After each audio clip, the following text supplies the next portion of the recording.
Hello there, and welcome back to War Thunder. So, today we will have Duck Talks again. Yes, it's been 2 months since the last one, and I heavily apologize for it. And today we have, before the new patch drops, quite a few topics, but the biggest one is the removal of the stabilizer from the Italian premium main battle tank, the M60A1. We have seen the first signs of it on the dev server, and then there is also a post by Stoner, and I want to go through it sentence by sentence and just to point out a massively bigger problem at Gaijin that we are all aware of for quite some time. I want to point it out, maybe a little bit as a reminder towards Gaijin what they actually should go for, and then we have some other topics. For instance, before the patch drops, by itself a topic, what you can observe on YouTube when it comes to War Thunder, that we go just in circles all the way along, and why I have to go that way as well if my YouTube channel, should be in any way, shape or form successful. Not even because of the money. Again, everything is basically for free if you bother with the ads. By the way, in the background you can observe some M60A1 gameplay, namely the beautiful helicopters, where we can literally do nothing against them. Even if you hit them with the 50 cals, they just will destroy you, which is the most fun that there is. Other topics are my weekends and also the fishing, so a little bit of content dropping right there. So yeah, helicopters, I've made a video about it, much fun. Okay, let's begin to talk about the M60A1. So here is the post from Stoner, and I will read it out in just a moment, and that was posted already on Friday, but again I will come to this later why I didn't make this video earlier. So it is very interesting to read. Let's go through it bit by bit. So yeah, I read it out for you. After the last dev server playtest, some users raised concerns over planned changes for Italian premium M60A1 D.C.Ariete tank in update 1.87, namely the removal of the gun stabilizer that it most likely never had in real life, according to our sources, and lowering the vehicle's battle rating accordingly from 8.3 to 7.7. We're always striving for historical accuracy in our game, and premium vehicles are no different from regular ones when it comes to fixing bugs, etc. It should also be noted that this planned change may actually benefit the tank. Due to lowered battle rating, it will meet less enemy vehicles it struggles against in battles and will have a solid lineup of regular tanks. However, we also think that altering premium vehicle characteristics significantly that was caused by oversight in the first place on a short notice is not fair to customers. So we made the decision to stop selling this tank in our store once the update 1.87 is released, but it will retain the stabilizer and its current battle rating while we're thinking of further actions. We're going to carefully evaluate the situation and keep you updated. Oh god, what the hell did I just read? So I cannot go over every single aspect there because it would take me hours, and I mean, yes, it's a duck talk, so I can say whatever I want, how long I want, but still it's gonna take some time. So the basic point is, they know that the tank is historical inaccurate. They knew it before as well. Still, they copy-pasted the tank, gave it a new skin and sold it. Now they are really aware of it, want to address it by removing the stabilizer and lower its battle rating. But still, they still sell it. Up until the point that the update drops. What the hell? That's the outrageous part. They still sell it. I don't know how long it will take before the new update drops. Maybe just a few days, at the most 2 weeks. That's my personal guess. I don't know it. I just assume it. But what the hell? What the hell? They still sell it. That's the outrageous part. And I don't think that the compensation in, lowering the battle rating for the tank is compensating enough for the loss of a stabilizer. Just think about it. They lower the battle rating from 8.3 to 7.7. Okay, will the tank profit from it? Yes, no doubt about this. The heat shell battle rating for battle rating is just worth more. It will face less armor with era protection, and yeah, I mean, the stabilizer is a big advantage, but then other tanks still have the stabilizer that this tank will encounter, namely the Brits, even in a full down tier. Even when you meet Brits with 6.7 in the future, they still have the stabilizer, you know, Centurion Mark III, and also the Carnarvon, just to name 2 of them. And then the further it goes up the battle rating, they still retain the stabilizer, of course. And then, what about if you face the Japanese with their STB-1? Just to look at this briefly, because that tank has practically the same gun, very similar performance overall on the battlefield, but it has the stabilizer, and this tank then doesn't. Do you think this will help the tank? I massively doubt it. Can you further lower the tank's battle rating? No. So you can see there is another problem called compression. I'm not gonna talk too much about it. Here, same old tricks, by the way, to look at the footage. Just remove the gun breech and the gun barrel, regardless of what tank you're fighting.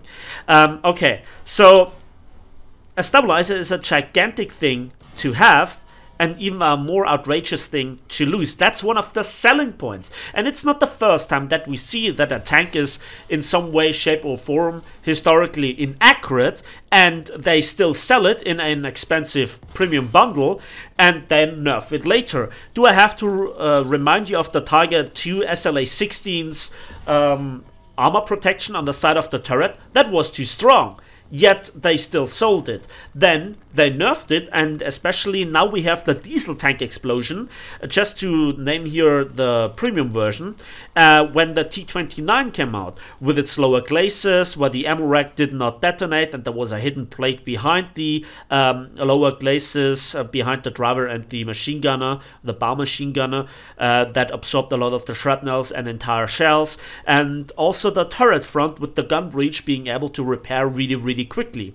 So that was when the T-29 came out. The same with the IS-6. The turret armor values were wrong, the ammo didn't blow up when you directly hit it. Hash did precisely not work on this tank because it had 65 degrees of angling, and at 60 degrees you still could have potentially penetrated it with hash rounds, but it just didn't work, especially with the RA-251, but that's a different topic. So this is the good old Gaijin shenanigans. You cannot trust this company, and this is a big problem. Gaijin, where is your quality control? Because when looking at War Thunder like this, okay, either this is done on purpose, Gaijin shenanigans, and it's disgusting, it's outright disgusting, screwing over your customers over and over and over again, or this is a complete lack of quality control, complete incompetence when checking those vehicles out, and there are no other words, then yeah, where is your quality control, Gaijin? We are no longer in the beta phase of War Thunder. The game is in release for quite some time, maybe some years even, yes, and you still let things slip through your system like this. This is unbelievable, and this is talking about, you know, the premium tanks, some proper stuff. I'm not talking here about some mild issues like on the Focke-Wulf 190C, where on one side you had the cannons and on the other side you had the machine guns, despite them being mirrored on the central axis of the plane, which is hilarious. You eventually fixed it on the dev server, but it took you that long to change this little thing. I think you're really overworked, your staff is way too small, and again, no quality control. This just, I cannot trust Gaijin at this point anymore. I never really could before. All the people that I work with, okay, all the people from Gaijin that I have some sort of contact, they are nice, they are cool, you can work with them, but at the higher levels where I have no contact, there must be some vodka bottle going around constantly. I'm honestly, this is more outrageous than you think, okay? The next thing is, this affects me as a YouTuber as well. Okay, I didn't pay for the tank, I got it from Gaijin for making videos about it, reviewing it, playing with it, grinding with it, which is nice, okay? But for that, I, you know, advertised the tank indirectly and with a tank review directly, so people can judge if a tank is worth it. My old review that I put a lot of work into it is no longer viable when the stabilizer gets removed. And again, they're still selling the tank, with the tank potentially losing its stabilizer, which is the whole point of the tank. Because if I don't have a stabilizer on a tank with an L7, I can outrightly play the Leopard 1, which is not the greatest main battle tank at 7.7 that I've seen. Okay? So, this is...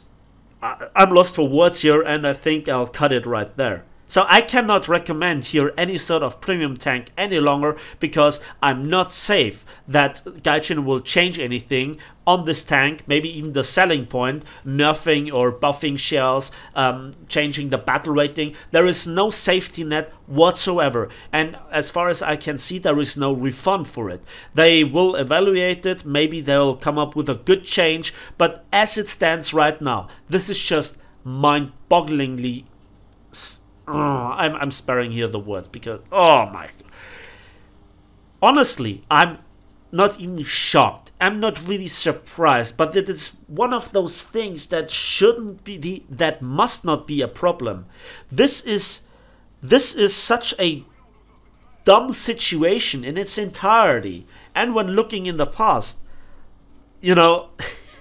Again, as I told you about the T29 and the IS-6, they were clearly biased. This is also now better, then they still sold it, and after a while they nerfed it, bringing back it to its original historical accuracy or historical performance. And I'm screwed because I recommended this tank in one way or another, even despite being here with the tank review on an objective look at the tank.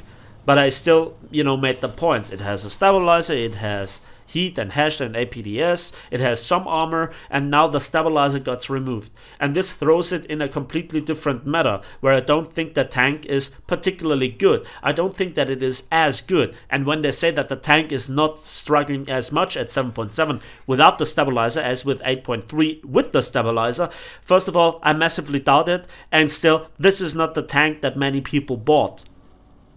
Now, there is a difference between a tank, including premium tanks, over time getting power creep, which is sadly a natural thing to happen within a free-to-play title where new content comes out all the time. But this is a direct nerf to the vehicle itself. And again, where is their quality control? Where is their staff going through the historical documents? Why do we have to deal with issues like these over and over again? And again, this could have been the chance for Gaijin in the past with the dev server to let the dev server run for quite some time, and then inviting people that are really interested in this topic to check the tank's performance in simulator battles and realistic battles. Not so much in arcade, because arcade is wild, and yes, I have not forgotten about arcade. But even there, a stabilizer is a massive advantage. Even more so, I think.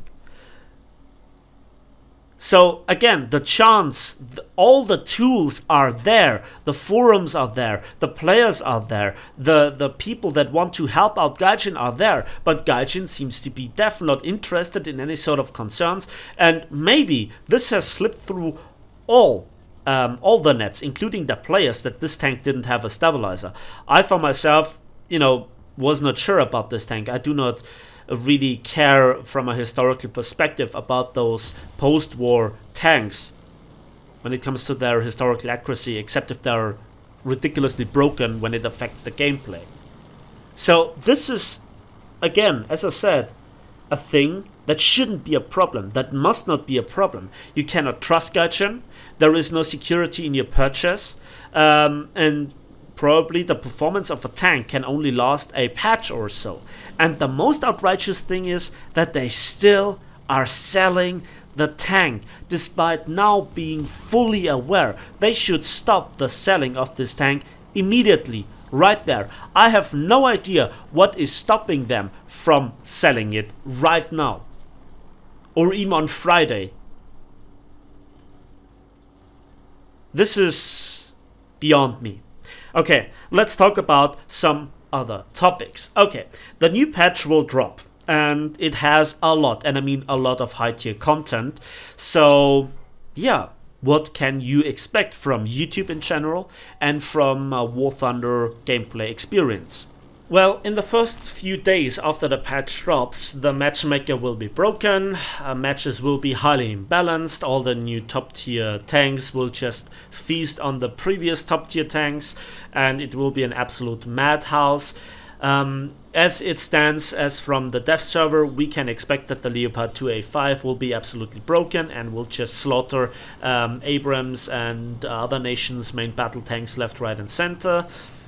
The patch is mostly focused on high tier tanks. It is again very expensive, very imbalanced. Some nations didn't receive tier 7 tanks and tier 6 premium tanks, namely France and Japan, although for Japan the Type 90 got up to tier 7.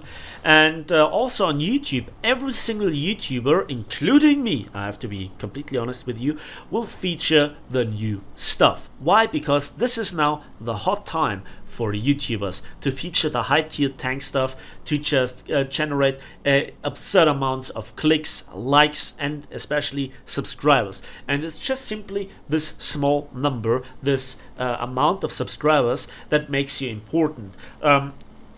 You can make the best videos that there are, the most funny compilations. If you don't have the appropriate number of subscribers, you will just not appear on Gaijin's radar. You will not appear on the radar of some of the other gaming companies that then offer you support, etc. And you also are not really respected, and your opinion is not respected amongst, you know, the subscribers, and in channel the YouTube watchers. Because, oh, this guy is making a video about the tank that I wanted to see, but he only has 1,000 subscribers. Oh, he only has 18,000 subscribers. What about this guy with 600,000, 500,000, 300,000 subscribers? They are clearly more important. They clearly know what they're saying. And it's just this number of subscribers. And this is a never-ending story. Because we will hype in one way or another, even though we rant about the vehicle. That's another way of hyping stuff. Or advertising the stuff. We talk about this high tier stuff because we have to, in order for our YouTube channels to significantly grow. And I can see this, and you can see this as well. Look at Social Blade. Just insert the name of your favorite YouTuber or some other YouTuber that has more subscribers, and just look at the ways, the ups and downs of gaining subscribers, of gaining the views, and you will see that this correlates with the drop of a new patch when it comes to War Thunder, and after that it slows down, it slows down, it slows down. And amongst the videos covering the new high tier tanks are the most watched. Even though there were the new planes, they were not that interesting because the community doesn't like them, or just are waiting for significant changes. And the same goes for then low tier or high tier tank gameplay. Even though I had some of the most well played tank games at mid to low tier, unsurprisingly, but they were also fun, and you had the time, and the map design correlates with the tank's performance, so that your own strategy, your own skill matters, unlike on high tier, where the one that inserts an APF SDS into the gun breach area of an enemy main battle tank is the one that usually wins. No, here it's completely different. To create an ambush, to play around the caps, to capture the points, and to push the enemy team back. This is what I think is really cool, and not just high tier Call of Duty APF SDS throwing around gameplay stuff. It's a personal opinion, but honestly, let me know what you think. Is this really what you like? Do you really like high tier gameplay? If you don't like it, the answer is clear. Well, I agree with you, Napalm. But if you disagree, let me know. What fascinates you about those high tier tanks? Because I cannot see the point, aside from it being briefly something new and the visual 3D models being nice. Or some of you have maybe surfed on some of those tanks and you want to see this tank in action. I can understand this. I don't share this experience, obviously, but at least I then can understand it. So let me know this in the comment section. And then let's also talk about the usual progression. how the YouTube video topics change over the course of the lifetime of a patch. So the new patch drops. Everybody is making content about the new stuff and the high tier stuff, and just wants to make either a funny gameplay or an amazing gameplay, presenting the tank review, first impressions, you name it. But at the end, then it's at some point, even the biggest patch, like this patch will be massive, at some point the patch will be done. And then it crystallizes out what the people really think is fun, and it's not the high tier tank stuff. You will see, not just from me, but also from other YouTubers, that they will slowly but surely drop in battle rating. They will present lower and lower battle rating tanks, and they will present more and more fun gameplay, and then the new patch drops, and everybody is crazy about the new top tier stuff. And again, nobody really talks that much about the costs, about the stock grind, and at some point, again, then the new content of the new patch is done, and we will go generally to lower battle ratings, even to reverse battle ratings, where then, oh my god, this tank is completely overpowered at low tiers, use it to seal club, yada yada yada. So you see where the actual problem is, right? Yeah. So I think this is now the thing what we can expect from the new patch. More unbalanced, high tier, expensive tanks that are probably broken and will get nerfed and readjusted. We will see more compression and more frustration, and yet Gaijin will profit from it, because this is how the community at the end of the day ticks. And if it's just down to a few thousand whales that just throw all the money at Gaijin, yeah, this is what Gaijin is making their money from. It's sad. We see no new game modes. We will see no new innovative map design, anything like this. We don't see a fix patch. We don't see a decompression patch. We will see it go into the other direction. More city maps, more close quarters, more fast-paced gameplay, more expensive. It's gonna get worse. And I don't know. I really don't know how long Gaijin can keep this up. And at some point, they will probably just close the servers. If it might be in a half year's time or in 3-4 years, we'll have to see. But at some point, the development is gonna stop for high tier tank. And every single top tier tank costs 390, 400,000 RP, and then 1 million silver lines to just unlock the tank. Then again, a few hundred thousands to get it into a crew, and another 1 million silver lines to get it into an expert qualification crew, which is mandatory in my opinion, to be at least somewhat competitive. Yeah, just think about it. Again, let me know in the comment section if you agree or if you disagree, and I really would love to read out read the comments from the people that disagree with me and that have a different opinion, and let me know why, because at the moment I just don't see it. I don't see the fun point in it. I don't see the real value in those new tanks. Please let me know. Okay, now let's talk about 2 other topics. So, about my weekends. This interacts with the second topic, which is fishing. At the weekends, I don't have too much time. There is a lot of work at home. As many of you know, I have at home a drinking store, and now the weather is becoming warmer and warmer, and even in winter we had a lot, and I mean a lot of work.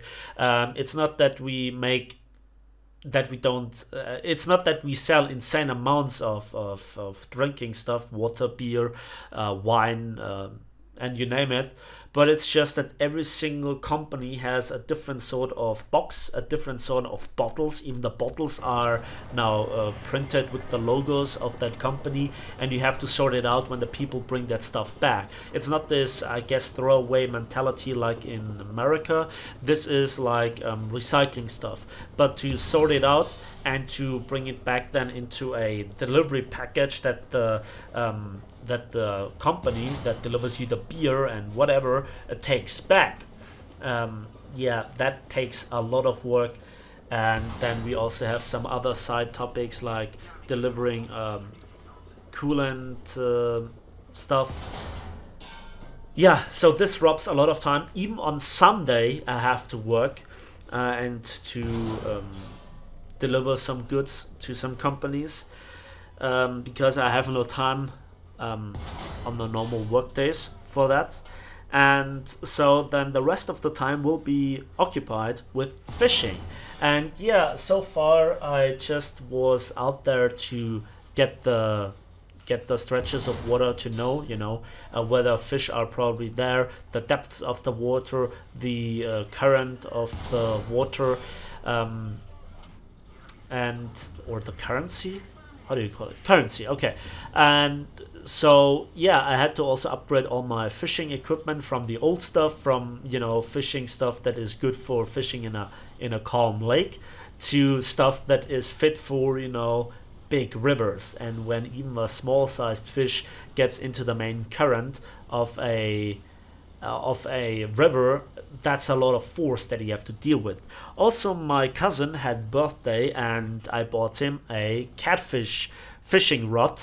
And if you think I'm crazy that I bought this for his 8 years, yes, you're right. But I always talked about going for catfish out there, and I made him a little bit crazy with this, so I couldn't avoid here this little joke. It was not too expensive. I you know, inserted also some of the old equipment to it. It is raw, thick equipment, heavy equipment, but I think it's gonna be fun. I'll teach him also how to fish with the fine equipment and all these things. Let's see if it is fun for him, and if he then is old enough, like 10 years old, he can do the fishing test.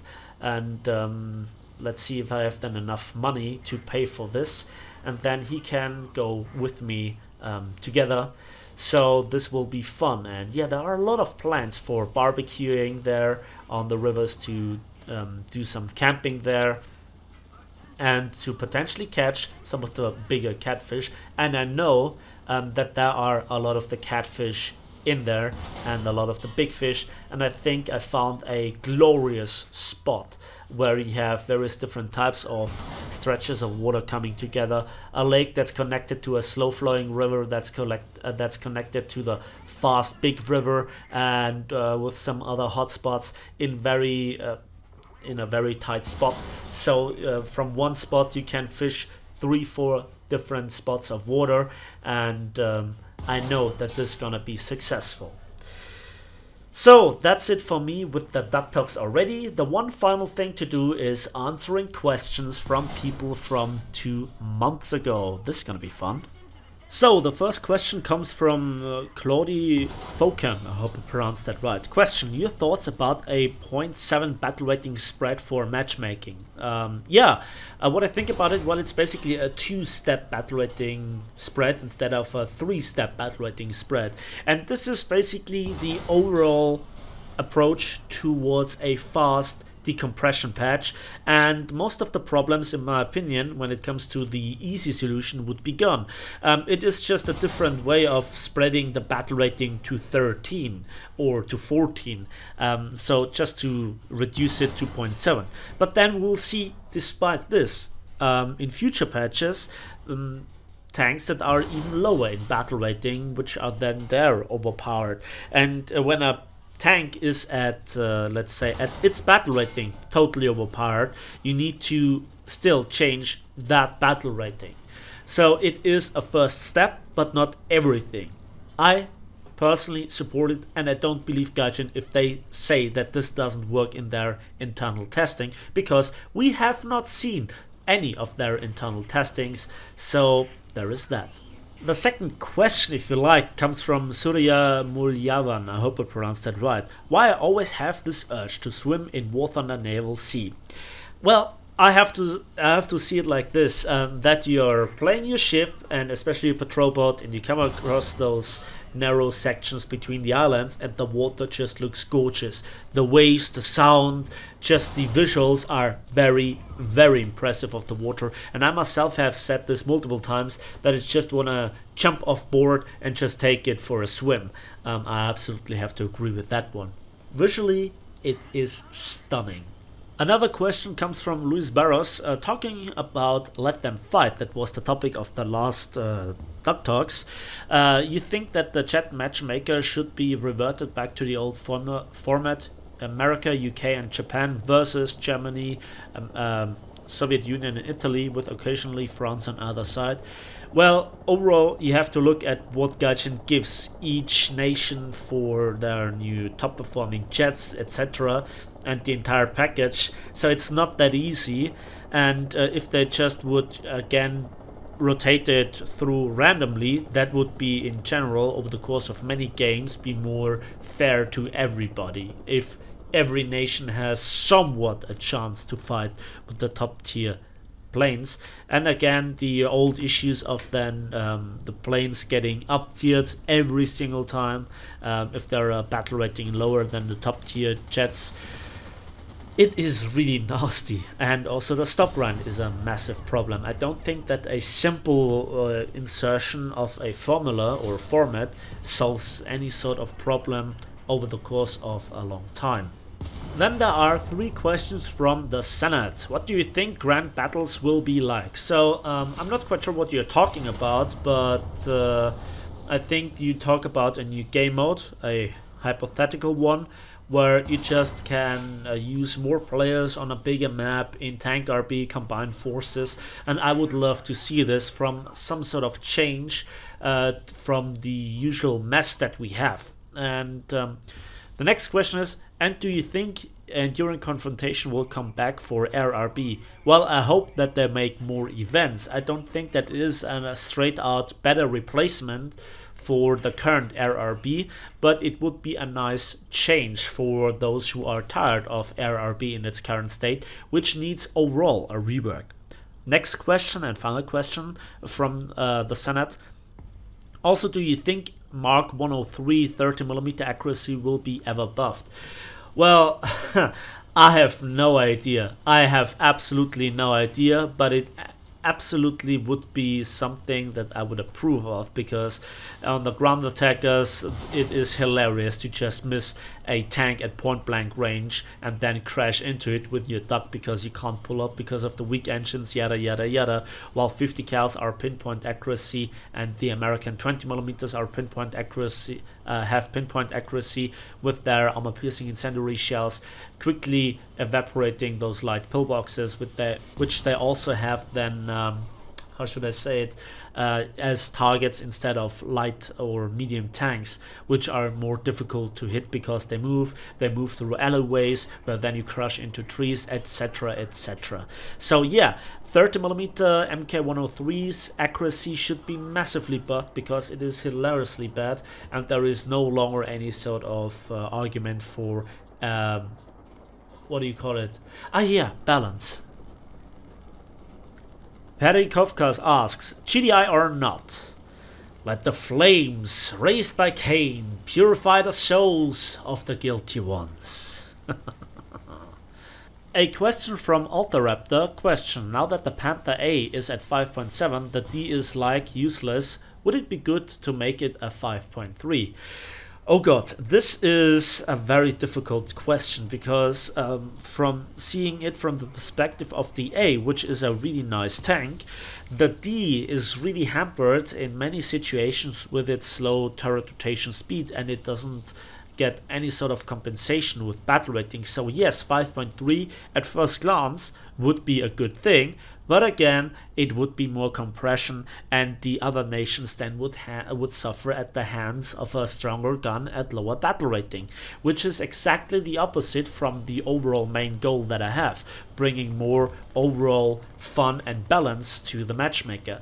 This is a short-term solution for one tank, but again then it probably would get spammed if it would hit some of those matchmaker glory holes, where then it sees down tier after down tier, and then the turret rotation speed at 5.3 isn't that much of an issue anymore if the armor is very strong, if the gun is absolutely devastating. So it's always difficult, but bringing the Panther A to 6.0 is also a bad idea. So already you can see by those 0.3 battle rating steps, you have a huge difference in overall combat capabilities, and this just shows one thing and one thing only: there is too much compression even in the World War II era.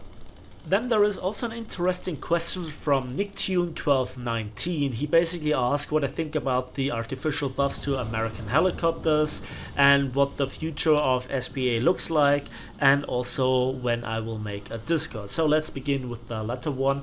I again do not plan on making my own Discord because it would just die out like most other Discords out there, except if I would make a lot of not safe for work channels.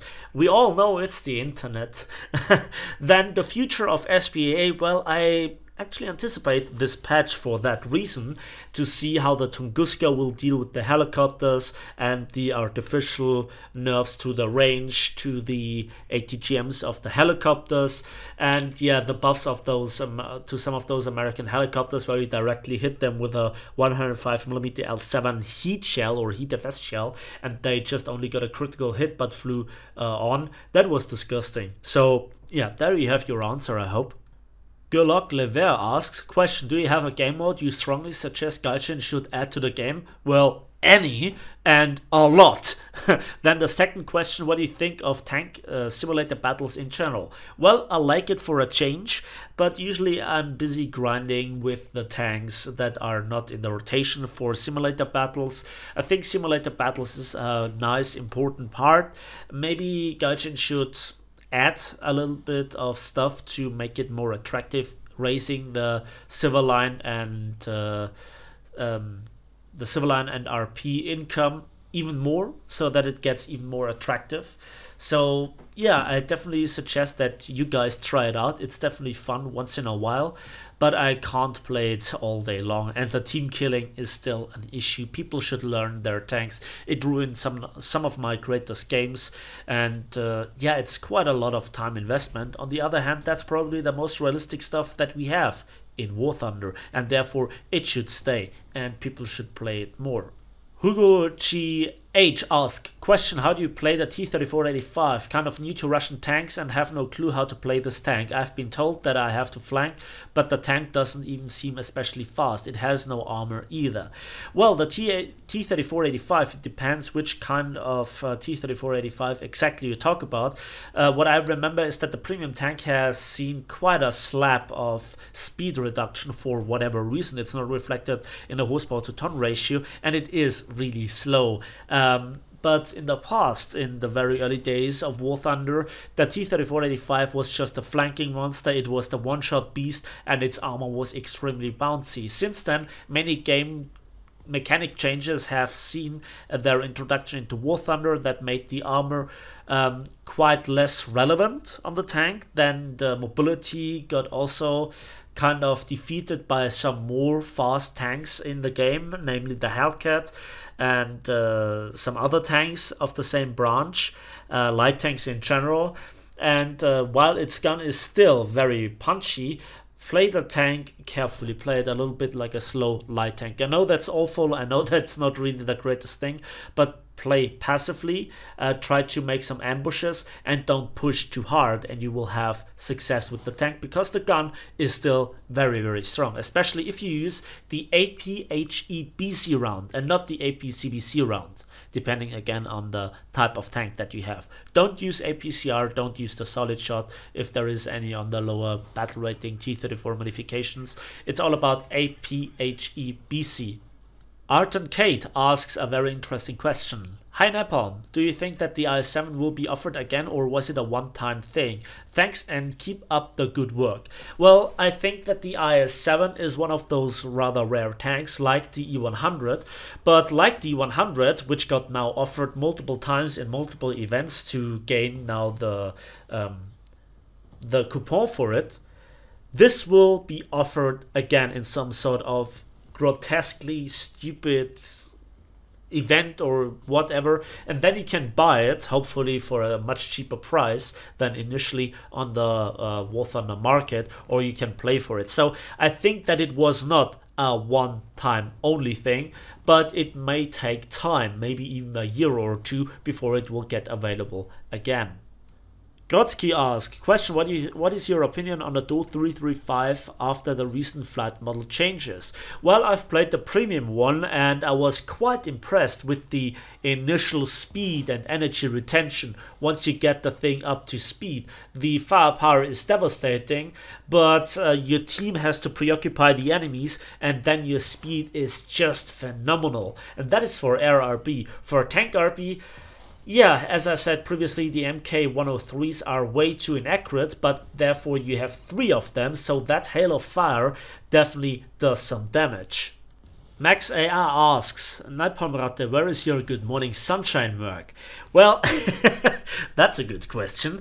Merc is an interesting topic. I have also some interesting ideas about, you know, t-shirts or a mark with the automatic, you know, No Man's Sky or balance incoming, anything like this. I have great ideas, but Merc, you know, I have to set it up. I don't know, maybe a project for the future.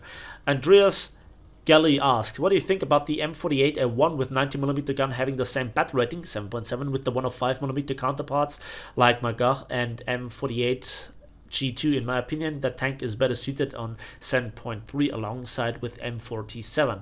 Well, this is called power creep. This is what I think should be addressed. It is a big blob of tanks of this sort at around this battle rating that needs to reshuffled a little bit with their battle rating. The outrageous thing with this tank is definitely the stock grind. Oof, yeah, that's the thing.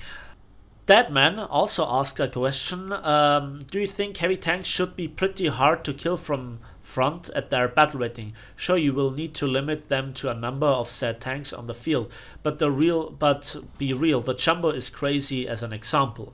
Okay, heavy tanks, I've thought about this for quite some time. You have the light tanks with their scouting mechanics and also their mostly fast mobility or good mobility, maneuverability, and also very often strong guns, where the guns are then exceeding the powerfulness of some heavy tanks.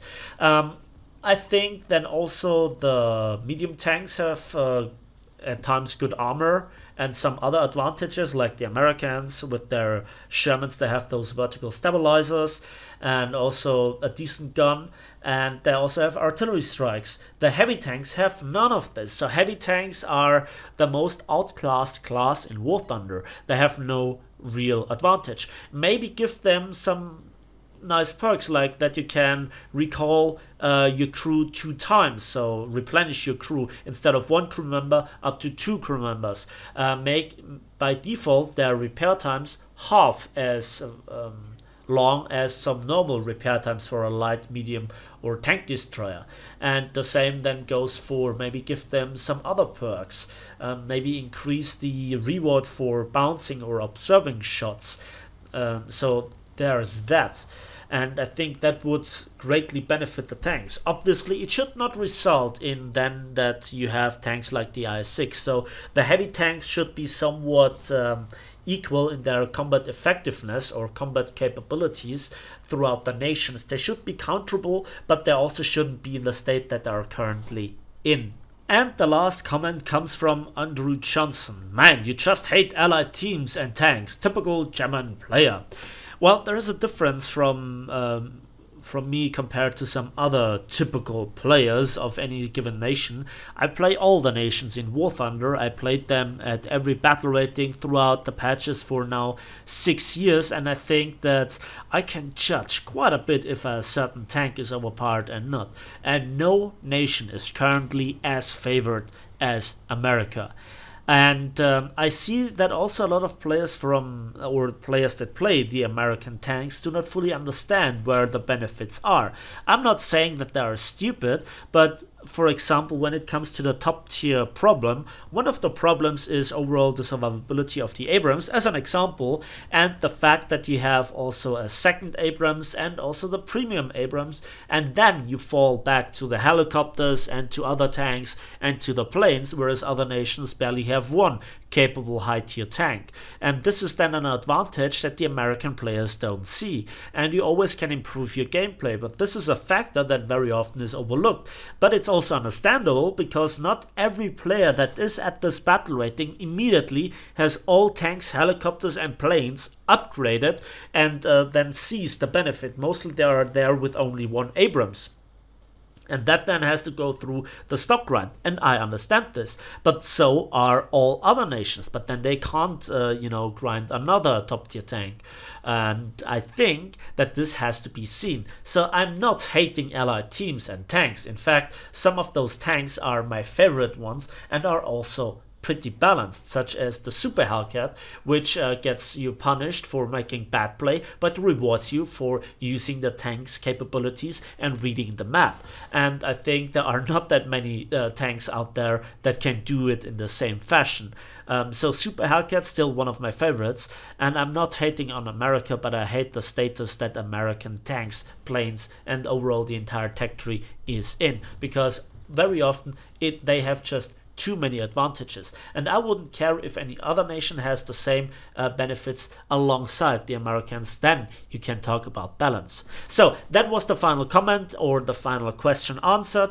That's it finally for me after 46 minutes of talking. I hope this is a Duck Talks to be remembered for quite some time. Again, if you have questions and if you're not asleep, let me know your comments in the comment section. Please tag your questions with the hashtag question, or just simply question double point and then asking your question. That makes it much easier for me to see the questions and distinguish them for the normal comments that I also will read. And again, let me know why you think that you or why high tier tanks are awesome. I'm not judging you, I will not insult you, I will read through them, and hopefully we come together on some points. And it's always interesting to see a different opinion. Keep it cool, keep it calm, no insults, no swearing, keep it cool, just don't be a dick. And that's it for me today. Thanks for watching, thanks for listening. Please give this video a like, but subscribe if you want to see more, and we'll see each other in the skies, on the waves, and on the battlefields of War Thunder.